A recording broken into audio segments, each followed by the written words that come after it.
Welcome Ren Fam. I am so excited to do this video today.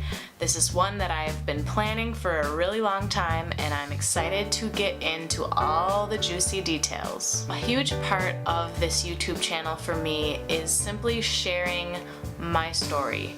Sharing my own personal experience about lots of different topics and subjects in the realm of Christianity and just life in general. I think that there's a lot of power in a person's testimony and just what they've gone through in their life. And so today is a video that I have been wanting to share for a really long time, and I'm so excited to be able to finally make this video and share with the world my story about my husband and I and why we made certain decisions that we made in the beginning of our relationship.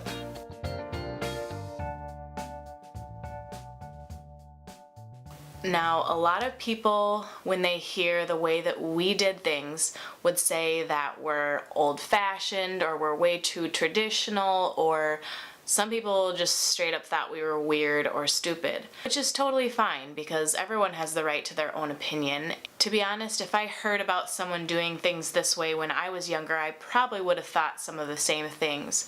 But now that it's been a while since we made those decisions and we're able to kind of see how everything has played out in our relationship and our life and really assess if it was worth it to do it that way.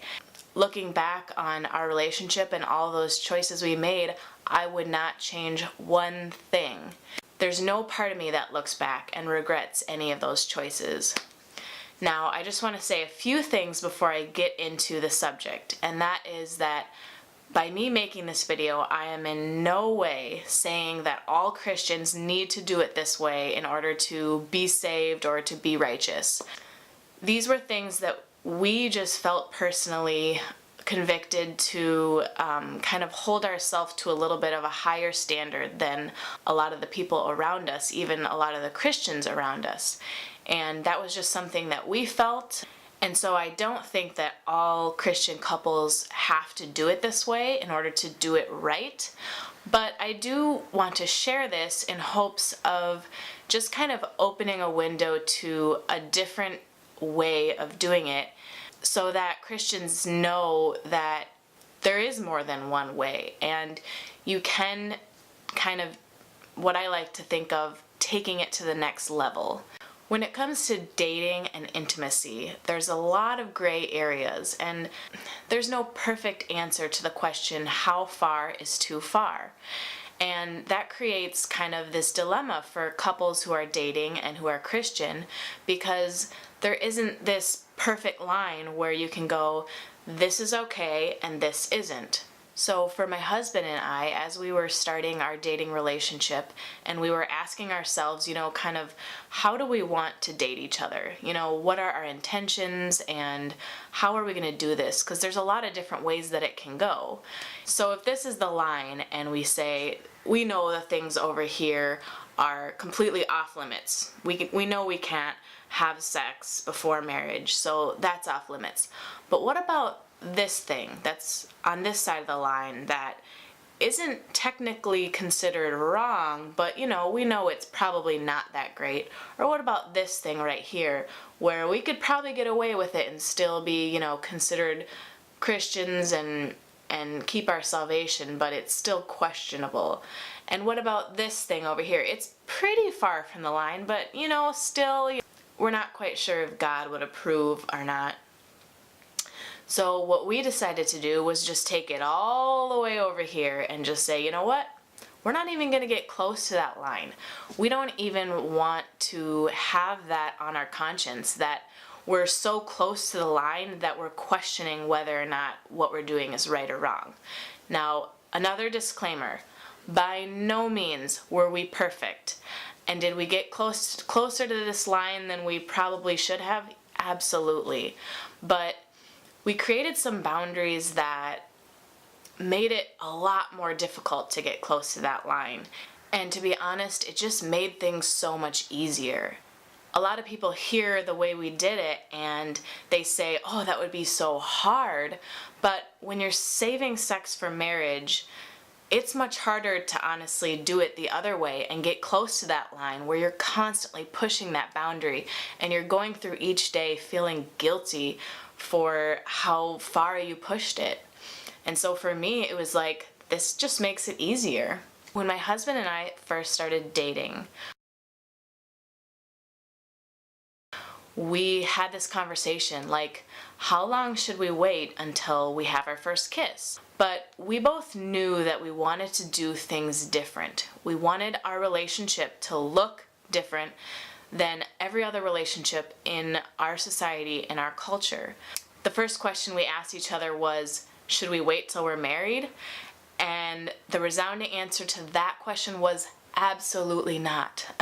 I did not want to do that, and I didn't want my first kiss to be on a stage in front of all of our friends and family. Now, if you did it that way, that's totally fine, and I don't judge you at all. But that just wasn't the right answer for us.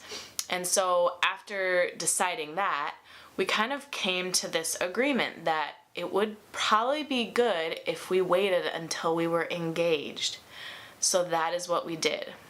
We dated for almost exactly an entire year without kissing on the lips once. Was it insanely hard? Absolutely.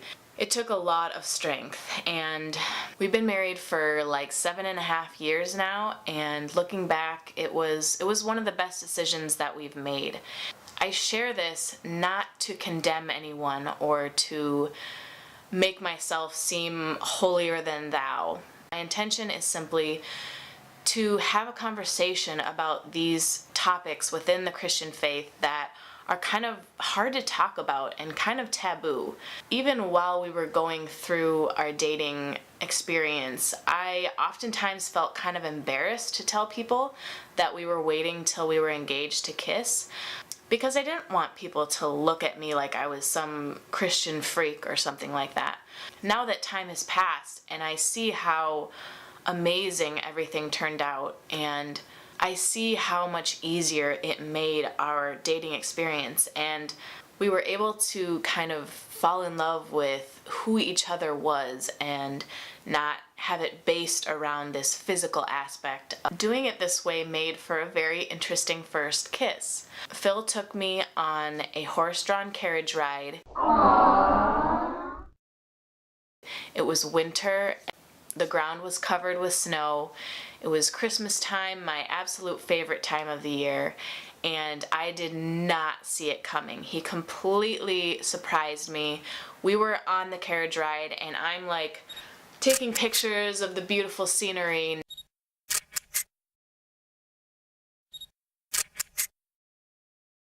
not paying attention really to him while he's over here like trying to lead up to this moment.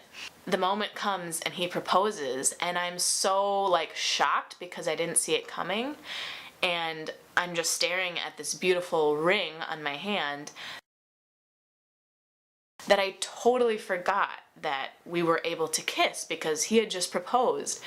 Needless to say, our first kiss was basically all teeth because I literally could not stop smiling.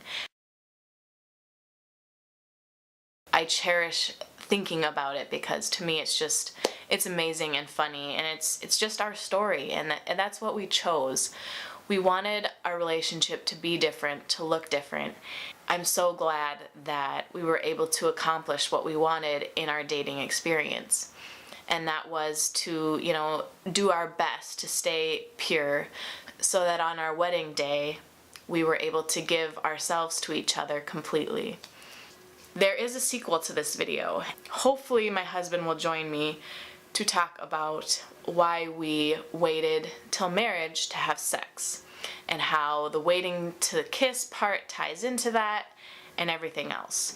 So I hope this was entertaining at the least, and I want to hear what you guys think. I want to hear if you think that's crazy, if you think it's weird, or if you think it's awesome. If you haven't already, please subscribe to this channel so that you can be notified when that new video comes out. And if you like this video, please give it a thumbs up so that I know. Thanks for watching, Ren Fam. Bye.